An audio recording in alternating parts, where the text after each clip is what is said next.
Hey, salut, c'est Pascal. Alors, ça fait longtemps que j'ai pas fait de vidéo. Ça fait très longtemps, je pense plus d'un an, je pense que c'était début 2020, je crois. Aujourd'hui, je te fais une vidéo un petit peu... Alors, il y a plusieurs choses. Ça peut te sembler négatif, ce que je vais dire, mais en fait, c'est hautement positif. Parce que en 2020, il s'est passé pas mal de choses dans ma vie. Probablement pour toi aussi, tu vois, 2020 ça a été une année, enfin même 2021, tu vois, avec le Covid, le confinement, tous ces trucs-là, ça a vraiment, on va dire, bouleversé la vie des gens, et du coup, il s'est passé des choses, en tout cas, voilà, des conséquences un peu pour tout le monde, plus ou moins graves, d'accord. Pour moi, 2020 était une année très très difficile. Je pense que ça m'a marqué profondément, et que il y aura une année, il y aura une période, si tu veux, avant 2020, et puis une période après 2020, quoi. 2020, c'est un peu une année, comment on peut dire ça? Pour moi, c'est une année qui n'existe pas, tu vois. C'est-à-dire qu'en fait, c'est un peu comme, ouais, voilà. C'est-à-dire qu'il y a l'avant et il y a l'après. Et aujourd'hui, je te fais cette vidéo en fait pour te dire tout simplement que finalement, malgré les catastrophes, malgré les choses qui peuvent mal se passer dans la vie, il y a toujours des bons côtés, tu vois. Alors évidemment, je parle pas de décès ou de maladies très graves, mais ce qui m'est arrivé finalement, c'est voilà, c'est grave. Ça a des conséquences importantes dans ma vie. Ça va impacter pas mal de choses, autant voilà, mon logement, ma famille, mes enfants, enfin voilà, il y a plein de conséquences. Mais tu vois, moi je vois le côté positif aussi. C'est que finalement, ça m'oblige à faire des choses qui me font évoluer plus vite. C'est-à-dire que là, ces derniers mois, j'ai fait plein de réflexions, j'ai réfléchi sur moi-même, etc. Et ça fait que je pense que j'ai évolué plus vite en fait que si j'avais pas eu la catastrophe en 2020, quoi. Donc voilà, heureusement côté boulot l'année dernière, ça s'est bien passé, j'ai pu travailler correctement puisque voilà, mon activité fonctionne totalement à distance, ça c'est vraiment sympa. Mais en fait, je te fais cette vidéo aujourd'hui pour deux choses. C'est tout d'abord pour te dire que je suis de retour. Mais ça va pas forcément plaire à tout le monde puisque je suis de retour, mais tout simplement pour te parler du projet Enjoypreneur. Donc moi, c'est un projet que j'ai lancé il y a quelques années maintenant. Je pense que voilà, c'est un projet qui doit mûrir. J'ai pas trouvé clairement au début ce que c'était. Aujourd'hui, je reviens un petit peu à la base de l'idée.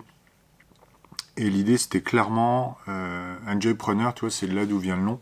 C'était vraiment de partager avec toi finalement des stratégies pour finalement avoir une vie plus épanouie, une vie avec une meilleure productivité, d'accord, et finalement apprécier et avoir une belle vie d'entrepreneur, tu vois. C'est vraiment ça l'objectif. C'est que moi, c'est quelque chose qui m'obsède depuis longtemps. Ça fait partie de mes fameux 12 problèmes de l'humain. Je t'inciterai à regarder, je t'invite à regarder ce que c'est.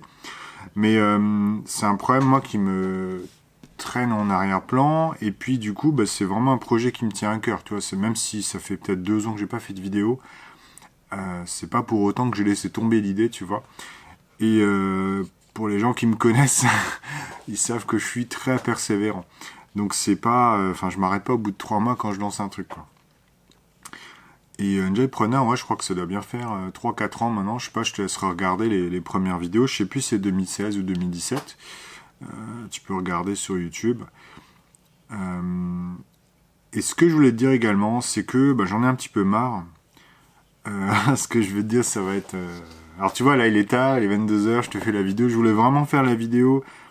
Je me suis dit, je fais ça le soir. Parce qu'en fait, le soir, t'es détendu, tu vois, t'es un peu moins sur la défensive, je pense. Enfin, voilà, c'est comme, tu vois, après un apéro, voilà, t'es un peu naze, et du coup, tu dis des trucs un peu en mode, voilà, décontracté, quoi. C'était un peu le but, c'est de pouvoir parler avec toi de manière un peu plus ouverte, plus transparente. Aujourd'hui, Enjoypreneur, voilà, l'idée, c'était un peu ça, donc je t'ai dit, c'était effectivement, comment vivre une vie plus heureuse d'entrepreneur. Donc, mon objectif à moi, c'est de partager des stratégies, des méthodes, soit que j'ai découvertes par des tests, des expériences que je fais moi-même, ou soit par d'autres personnes, d'accord, sous forme d'interviews, de partage d'expériences, d'études de cas, etc.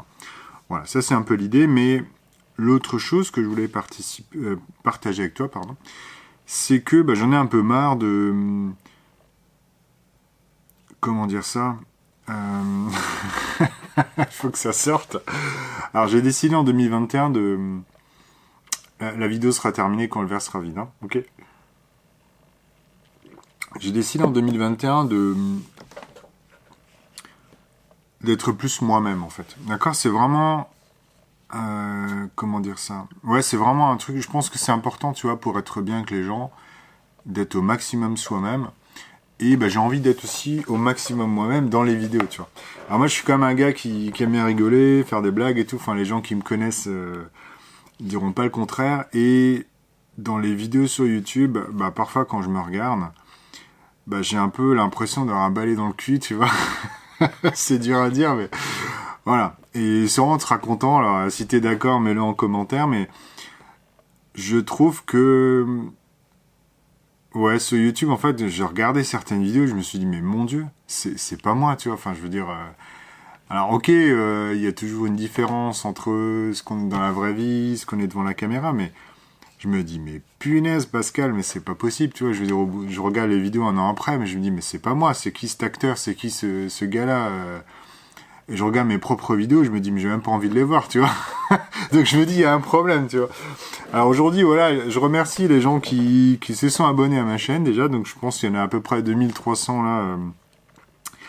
Donc voilà, ça montre qu'il y a des gens bah, qui croient en mon projet aussi, ou qui ont apprécié mon contenu, donc merci à toi si t'es abonné. Mais ce que je voulais dire, c'est vraiment, moi j'ai envie d'être plus authentique, plus vrai, plus transparent, tu vois. Je me dis vraiment, enfin... Je sais pas, je vois tellement de gens sur YouTube, t'as l'impression que c'est fake, toi, ils montent des bagnoles, ils montent des machins, des nanas, ils montent des hôtels de luxe et tout, mais c'est complètement faux, tu vois. Et ça, moi, je sais pas, moi, quand je le vois, j'y crois plus, j'ai pas envie de le voir. Et du coup, je me dis, bah, moi-même, quand je fais un truc, bah, j'ai envie d'être plus moi, tu vois. C'est vraiment la résolution 2021, c'est d'être au maximum moi-même. Et du coup, bah, si j'ai envie de rigoler, bah, je rigolerai, je te ferai des blagues. Enfin, après, c'est pas toujours drôle, moi, je suis pas Norman ou je suis pas comédien, tu vois. Mais voilà, il y a des fois, bah voilà, tu vois, par exemple là, je regarde pas toujours la caméra. En fait, je parle comme si je parlais finalement à une personne. Et bah, quand tu parles à une personne, il y a des fois où tu la regardes pas toujours dans les yeux. Et ouais, mais c'est dur en fait, tu vois. Je pense que c'est vraiment difficile. Ouais, je repense à des trucs de l'année dernière, mais ça a été dur. Mais je pense que c'est difficile d'être soi, tu vois. Et enfin, dis-moi dans les commentaires, je sais pas si toi t'as une chaîne YouTube par exemple, mais comment tu fais tes vidéos, etc. Enfin, moi ça m'intéresserait d'avoir un retour là-dessus. Et du coup, j'ai envie vraiment de faire des contenus plus vrais, plus authentiques, plus transparents. Tu vois, vraiment parler comme si je parlais à un ami en face de moi, quoi. Donc je pense là 2021, je suis de retour. Je sais pas encore, j'ai pas encore réfléchi vraiment à des idées de vidéos, d'accord. Vraiment là, ça démarre. Je sais que mon objectif à moi, c'est de trouver des stratégies pour être un entrepreneur épanoui. Et bah, je vais évidemment te transmettre ces stratégies-là. C'est-à-dire vraiment, tu vois, tu te dis, moi je l'ai vu là en 2020, je me suis dit, punaise, mais quelle chance j'ai pu travailler toute l'année depuis chez moi, en télétravail total, tu vois. Alors, il y a des gens qui doivent se dire, mais merde, mais c'est la folie, moi, mes collègues me manquent, etc. Ouais, je suis d'accord. Mais combien de boîtes ont dû fermer? Combien de personnes étaient en chômage partiel? Combien de boîtes ont... Je sais pas, les restaurateurs, moi j'ai une amie dans l'événementiel, tu vois, elle se reconnaîtra sûrement. C'est des gens qui ont galéré, tu vois. Qui ont vraiment galéré. Et je pense que la galère n'est pas finie. J'avais vu une statistique encore là-dessus qui disait que, alors je crois que c'est entre 2020 et 2021, il y a eu 15 000 dépôts de bilan en moins que d'habitude. Donc ces dépôts de bilan-là, bah, tu peux te dire, mais ils sont où? Bah, en fait, c'est juste des dépôts de bilan qui sont repoussés, tu vois, puisque les gens ont vécu certaines boîtes ont vécu des aides de l'État. Et du coup, ces dépôts de bilan-là, ils sont simplement repoussés. Donc tu sais déjà que 2021 ou 2022, il va y avoir une hécatombe dans le domaine des faillites, d'accord? Donc si tu es investisseur, ça peut être une opportunité pour toi si tu veux acheter des choses, mais pour les gens, clairement, il va y avoir des problèmes. Donc ça, ouais, je pense que ça va être difficile, tu vois. En fait, on n'est pas encore sorti du Covid. Mais le pire, c'est que le Covid, moi, ça me fait un peu rigoler. Enfin, rigoler en termes de gravité, parce que tu te dis... alors, il y a eu des morts, c'est clair, mais je me dis, punaise, le Covid, c'est une goutte d'eau. Je pense que c'est vraiment une goutte d'eau par rapport aux problèmes qui nous attendent, tu vois. Et je crois que c'est même Bill Gates qui le dit, qui disait que le Covid, en fait, ça va être réglé en 1 an ou 2, tu vois. Il y a les vaccins, l'année prochaine, on n'en parle plus, quoi. Bon, il y aura peut-être le Covid 2022, on verra, mais le problème, c'est que le gouvernement, enfin, on voit déjà là que, ok, le gouvernement a... Bon, ils ont fait ce qu'ils ont pu, hein, tous les pays, voilà, personne n'était préparé, bon, ça, je remets pas en cause le truc, quoi. Mais par contre, quand on se rend compte que... Alors, c'est Bill Gates qui le dit, ouais, j'en suis sûr, qui disait que le réchauffement climatique, les problèmes liés au réchauffement climatique, tu vois, c'est quelque chose de gigantesque à côté du Covid. C'est-à-dire qu'en gros, le Covid, voilà, en 1 an ou 2, c'est peut-être, voilà, plus ou moins les gens à risque sont vaccinés, et puis le truc, il va un peu disparaître au fur et à mesure, quoi, probablement. Moi, je suis pas médium non plus, mais c'est probablement comme ça que ça va se passer. Par contre, le réchauffement climatique, je pense qu'il y aura, à un moment donné, de sérieux problèmes. On le voit déjà, là, tu vois, au mois de mai, il y a eu un temps complètement bizarre. C'était un peu les giboulées de Mars au mois de mai, quoi. Bon, il pleuvait toutes les demi-heures. On voit que la météo, tu vois, elle est détraquée, etc. Et je pense que le réchauffement climatique, ça va être le vrai problème pour les 30 ou 50 prochaines années. Mais ça va demander des efforts probablement surhumains, tu vois.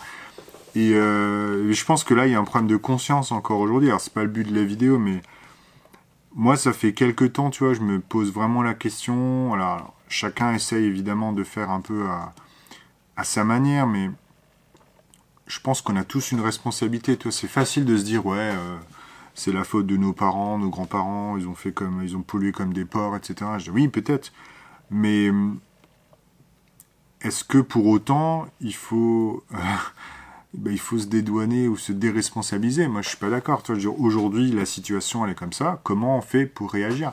Et donc, je pense que chacun aujourd'hui doit faire un effort, tu vois.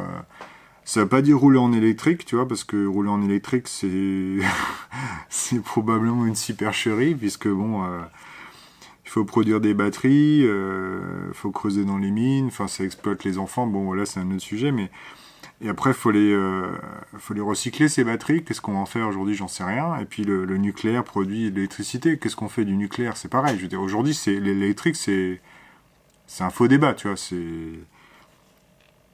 La réalité derrière l'électrique, en fait, c'est quoi? C'est de plus dépendre du pétrole. Voilà. Tout simplement, c'est que, moi, je le vois comme ça, c'est que le pétrole, c'est les États de l'OPEP, quoi, arabes et compagnie. Et que en France, le pétrole, on n'a pas grand-chose, donc on peut pas en vivre, donc on est dépendant. Donc du coup, ils ont introduit l'électrique, ils se sont dit, ouais, c'est cool, les gens vont acheter l'électrique, on produira l'électrique, on sera autosuffisant en tant que pays, quoi.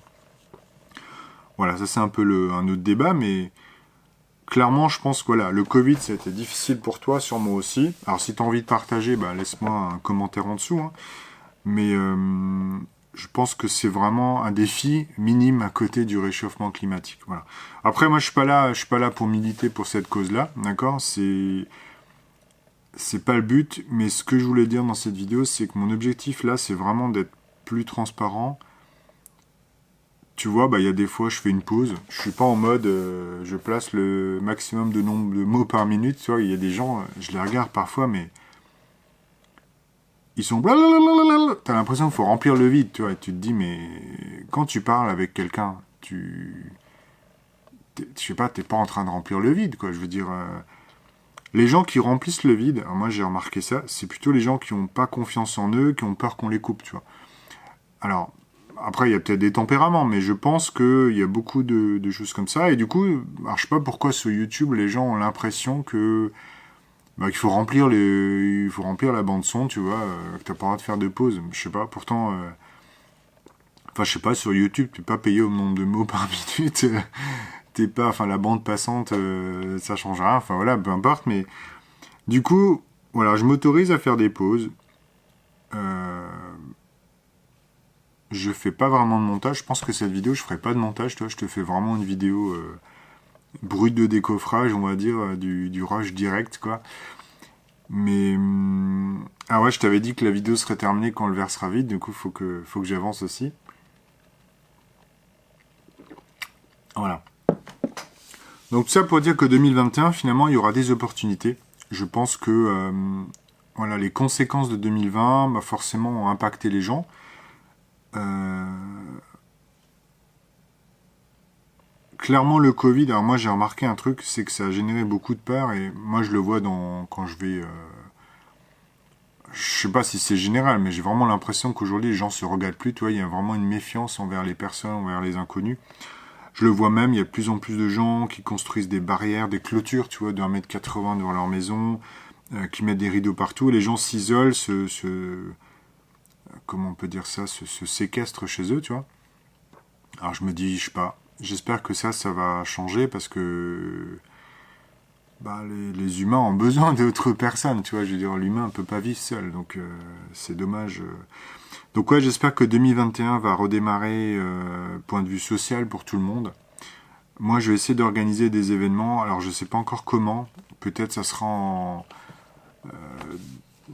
Je sais pas, si je voyage, je pense en juin, juillet, août, là, je vais probablement aller dans différents endroits en France. Ça sera peut-être l'occasion de prévoir un événement, quand je suis de passage, tout simplement. On verra. Je promets rien pour le moment, d'accord? C'est une idée. Si ça t'intéresse, évidemment, bah, laisse-moi un commentaire. Si tu as une ville, je sais pas... je voudrais éviter Paris, tu vois, parce qu'il y a que des événements à Paris, tu vois. Et puis moi, finalement, j'en ai un peu marre de... Bah, je sais pas, il n'y a pas que Paris en France, tu vois, tout simplement. Alors, je suis désolé pour les Parisiens, mais enfin, alors là, je vais rentrer dans un débat, ça va pas plaire à tout le monde, mais tu vois, par exemple, là, il y a pas longtemps, j'ai vu un séminaire sur le développement personnel. Il y avait deux choix de date. Il y avait un choix à Paris et il y avait un choix dans les Landes, tu vois. Je me suis dit, ok, alors je me suis dit, punaise, les Landes, ça fait loin de chez moi, c'est à l'opposé, tu vois. Moi, j'habite à Strasbourg, à côté. Je me suis dit, punaise, c'est vraiment très très loin. Paris, ça serait tellement plus facile d'y aller. Je pense en même pas 2 heures, j'y suis en train, quoi. Et là où je me suis dit, mais ouais, mais choisir la facilité, est-ce que c'est vraiment la bonne chose? Puisque bah, les Parisiens, moi je connais, je veux dire, j'ai travaillé plusieurs mois, plusieurs années déjà à Paris. Et puis, t'as un peu cette mentalité, tu vois, de grande ville, tu vois.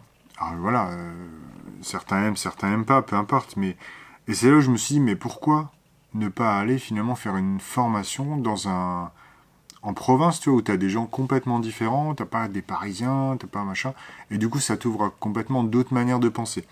Donc voilà, donc si j'organise des événements, peut-être il y en aura un à Paris, mais c'est pas sûr. Par contre, il y en aura probablement un en province, au moins à Strasbourg, puisque c'est mon coin, tu vois, mais peut-être voilà, si je vais un peu dans le sud de la France ou dans l'ouest, je sais pas encore. La Bretagne, ça me tente très bien, tu vois, parce que c'est vraiment une région que j'adore. Bah, le sud aussi, après, faut trouver des lieux, faut trouver des périodes où ça colle bien, tu vois, parce qu'avec les touristes, ça risque d'être blindé cette année en France, parce que les gens vont pas trop aller à l'étranger. Voilà, mais on trouvera un truc, je suis sûr que, voilà, même si c'est en semaine, un jeudi soir, un mercredi soir, on trouvera un moment pour se rencontrer. Et je pense que c'est intéressant de se rencontrer parce que ça permet de vraiment connaître les personnes, tu vois, parce que moi, enfin, ce que je disais avant dans la vidéo, c'est que bah, sur YouTube, il y a des fois, j'ai l'impression d'avoir un balai dans le cul, et je me dis, mais punaise, je suis pas comme ça, enfin, voilà, c'est... Je pense que si ma famille me regarde parfois, elle doit se dire, mais c'est qui ce gars-là? C'est pas Pascal, tu vois. Bon. Voilà, bon, je vais pas... voilà. Du coup, qu'est-ce qui est au programme cette année? Alors, cette année, moi, je vais vraiment explorer avec toi des stratégies aussi pour le bien-être général, tu vois. Donc, ça peut être des stratégies... alors, moi, je suis pas je suis pas coach en bien-être, hein, je suis pas coach thérapeute en bien-être. Par contre, dès que je rencontre des stratégies qui, moi, me permettent de me sentir mieux ou qui permettent à d'autres de se sentir mieux, c'est-à-dire, tu vois, réduire ton stress, améliorer, je sais pas, planifier des choses plus en avance, etc. Tu vois, ça peut être plein de choses. Ben, ce genre de stratégie-là, je vais les partager avec toi, tu vois. C'est vraiment quelque chose, je pense, qu'en tant qu'entrepreneur, c'est important, tu vois, comment dire, bah, comme t'as pas la garantie des revenus, t'as toujours un peu ce stress financier, tu vois, cette course en te disant, ouais, il faut que je rende des clients, faut que je rende du chiffre d'affaires, sinon je peux pas me payer, etc. Donc ça, c'est un peu tu vois, avant, t'étais dans la rat race en disant, voilà, en tant que salarié, tu faisais métro, boulot, dodo, quoi. Bah, quand tu es entrepreneur, bah, tu es un peu dans un autre cycle où tu cours après le client, finalement. Mais encore une fois, on peut en sortir. C'est-à-dire qu'il faut vraiment s'organiser. Tu vois, il y a manière de diversifier ses revenus, il y a manière de facturer différemment, tu peux mettre des abonnements. Enfin, il y a plein de systèmes créatifs qui existent, tu vois. Donc ça, on va essayer d'en parler cette année. Je vais voir. Moi, je pense, enfin, j'ai envie de partager un peu ce que j'avais déjà fait avec certains clients. Ça peut être intéressant de partager ça avec toi. Voilà, donc c'est un peu les différents éléments de cette année. Donc bon, même si l'année est commencée à moitié, c'est pas important. Ça pourrait être une vidéo, là, ce que je te fais, ça pourrait être une vidéo du 1er janvier, tu vois. C'est un peu... ouais, 2020, ça a été compliqué pour moi. C'est un peu aussi l'âge, tu vois, moi j'ai 40 ans en 2020, j'ai eu 40 ans. Donc c'est un peu l'année charnière, tu vois, entre la première moitié de ma vie et puis ma deuxième moitié, en gros, hein, si tu veux. Enfin, il y a vraiment un truc, je crois, les Américains appellent ça midlife crisis ou un truc comme ça. Donc en français, ils disent la crise de la quarantaine, mais c'est pas... Je sais pas si c'est une crise de quarantaine, tu vois, il y a des gens, ils pètent un plomb à 40 ans, ils partent en faire le tour du monde, ils font n'importe quoi, ils lâchent leur boulot. Bon, voilà, ça pourrait être vu un peu comme une crise. Mais est-ce que ce qui est sous-jacent, finalement, c'est pas juste une prise de conscience? Tu vois, enfin, moi, c'est vraiment comme ça que je le vois, c'est que moi, je fais pas une crise de la quarantaine, tu vois, mais je me rends compte que bah, la moitié de ma vie est probablement passée. En tout cas, la moitié de ma vie en bonne santé, tu vois, parce que souvent, voilà, les gens à 80 ans, bon, il y en a qui sont encore bien, tu vois, mais souvent, voilà, t'es juste un peu prisonnier de ton corps, quoi, malheureusement. On verra d'ici là la médecine, ce que ça va donner, mais je pense qu'à un moment donné, effectivement, tu te rends compte que la moitié de ta vie est passée. Moi, tel que je le vois, c'est que bah, je me pose des questions en me disant qu'est-ce que j'ai fait de ma vie et qu'est-ce que je vais encore en faire. C'est vraiment un peu les questionnements en tâche de fond que j'ai. Tu te poses quand même des questions. C'est-à-dire quand tu es jeune, tu te dis ouais, ça j'ai le temps plus tard, le temps semble infini, tu vois. Et vers 40 ans, ou 50 ans, ou 60 ans, bah, tu commences quand même à te rendre compte que tu es mortel, que le temps passe, que tu as une date de péremption finalement, comme tout être vivant, hein, faut pas l'oublier. Et on le voit aussi bah, peut-être aux enfants, puisque bah, j'ai 2 enfants qui, bah, tous les jours qui grandissent. Et bah, quand on les voit grandir, on se dit aussi, bah punaise, moi, bah, je vieillis aussi, quoi, tu vois, enfin voilà. Mais je me plains pas, c'est juste qu'à un moment donné, tu vois, tu te rends compte de ça et du coup, tu vis un peu différemment.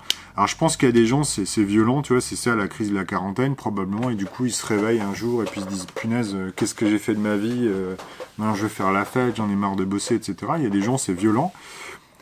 Moi, je pense pas que ce soit violent. Par contre, j'essaie de réfléchir un peu, si tu vois, si tu veux,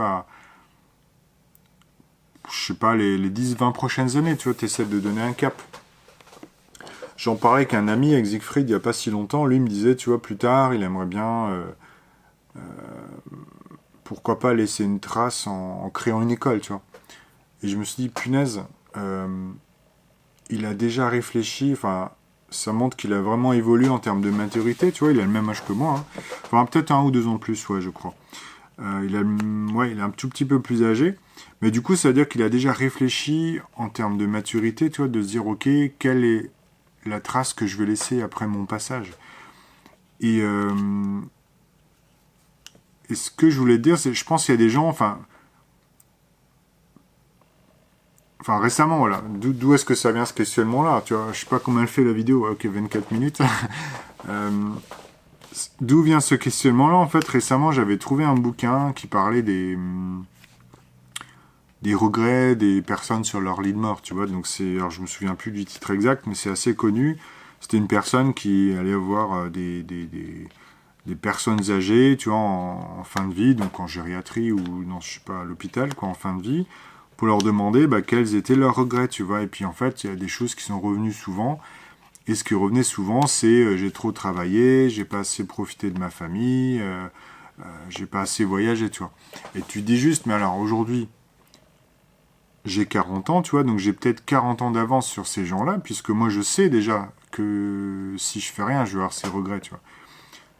Et du coup, je me dis, en sachant ça, j'ai pas le droit de l'ignorer. Alors on pourrait se dire, mais qu'est-ce qu'est-ce que je peux faire concrètement du coup, concrètement, quand tu es entrepreneur, tu peux faire plein de choses. Tu peux déjà gérer ton activité pour adapter ton planning, ce qui te permet de voir plus ta famille, tes enfants par exemple. Tu peux aussi voyager plus souvent en organisant par exemple, des voyages quand ça coûte moins cher dans l'année, tout simplement, tu vois. Tu n'es pas obligé de prendre des vacances en juillet-août, là où ça coûte environ 4 fois plus cher que au mois de mai, tu vois. Il y a plein de solutions, en fait, créatives. Alors, parfois, pourquoi pas partir seul, tu vois. Là, je suis en train de me demander, est-ce qu'au mois de juin, je vais peut-être partir en vacances 1 ou 2 semaines tout seul, quoi. Alors, j'en ai parlé à un pote qui disait, mais attends, c'est difficile, tu parles à personne de la semaine, etc. Mais je me dis, mais est-ce que est-ce que ça serait pas comment dire, une bonne expérience finalement, parce que c'est un truc que j'ai jamais fait et je connais personne autour de moi qui est parti en vacances tout seul, toi, donc je peux pas avoir de retour d'expérience. Bon, si toi ça t'est arrivé, dis-moi. Et moi je sais que j'étais parti quelques jours, c'était 2, 3 jours à Marseille il y a quelques années, et c'est là où, enfin j'étais tout seul et c'est là où j'ai jamais autant parlé à des locaux en fait. C'est quand t'es seul que tu parles aux autres. Quand t'es en groupe, tu restes dans ton groupe, tu vois. Donc finalement être seul t'oblige à t'ouvrir aux autres. C'est ça qui est intéressant, je trouve, tu vois. Et du coup, je pense vraiment c'est intéressant de se demander ça, tu vois, de se dire est-ce que partir seul, ça peut être une idée. Voilà, bon, j'ai parlé plein de sujets.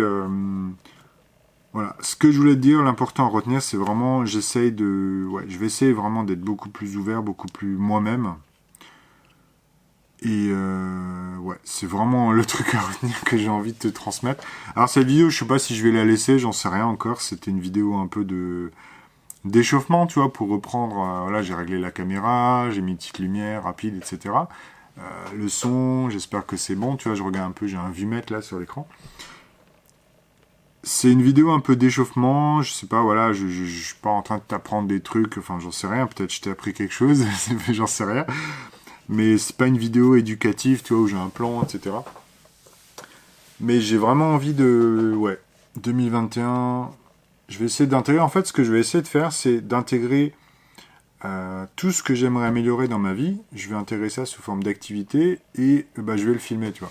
C'est-à-dire que aujourd'hui, j'ai envie de faire plus de sport, du coup, je vais essayer d'intégrer le sport dans mon activité au quotidien. Donc, par exemple, ça peut être l'idée de, pourquoi pas filmer en marchant, tu vois. Et du coup, quand tu fais 10 km tous les jours, tu peux faire une vidéo. Ça peut être par exemple ce que je t'ai dit avant, des techniques pour améliorer son quotidien, pour améliorer son bien-être, pour visualiser, organiser, enfin on peut imaginer plein de choses. Et en fait, tout ce qui moi m'obsède, je vais te le transmettre sous forme de stratégie, voilà, tout simplement. Donc je suis quelqu'un qui aime bien résoudre des problèmes, d'accord. Donc ça c'est un truc, enfin, je pense que je l'ai aussi appris ces derniers mois. Puisque j'essaie en fait de réfléchir à mes passions, tu vois, et puis en fait ces passions, on voit toujours partout dans les vidéos, trouvez vos passions, tu vois. Et en fait les passions, je sais pas forcément ce qui me passionne, parce que je m'intéresse à beaucoup de choses. et, et récemment j'ai vu une vidéo d'un gars qui disait, mais faut pas forcément s'intéresser à ses passions, faut s'intéresser à ce qu'on aime faire, tu vois. Donc, et du coup, je me suis rendu compte que moi, ce que j'aime faire, c'est résoudre des problèmes et chercher des solutions, comparer des produits, comparer des solutions, optimiser les choses. Tu vois, c'est vraiment un truc, moi, ça, dès que je vois quelque chose qui me semble pas optimum, j'essaie de trouver une solution pour l'arranger. Donc ça, c'est vraiment un truc je sais pas, une obsession, j'en sais rien. Et donc, du coup, forcément, dès que j'ai un problème, je vais essayer de le résoudre. Et puis, je t'en parlerai dans les prochaines vidéos. Voilà, donc j'espère que ce format un peu... je sais pas comment on pourrait appeler ça, j'en sais rien. C'est pas un truc de télé-réalité, c'est pas un truc de confessionnal ou je sais pas quoi comme... Finesse. Je sais pas, la télé-réalité, comment ils appellent ça. Tu sais, quand tu vas dans la petite cabane et tu racontes ta vie, là. Ouais. Mais ouais, j'ai plein de projets là en 2021. Alors, tous ne vont peut-être pas se faire. Ce sera peut-être 2022.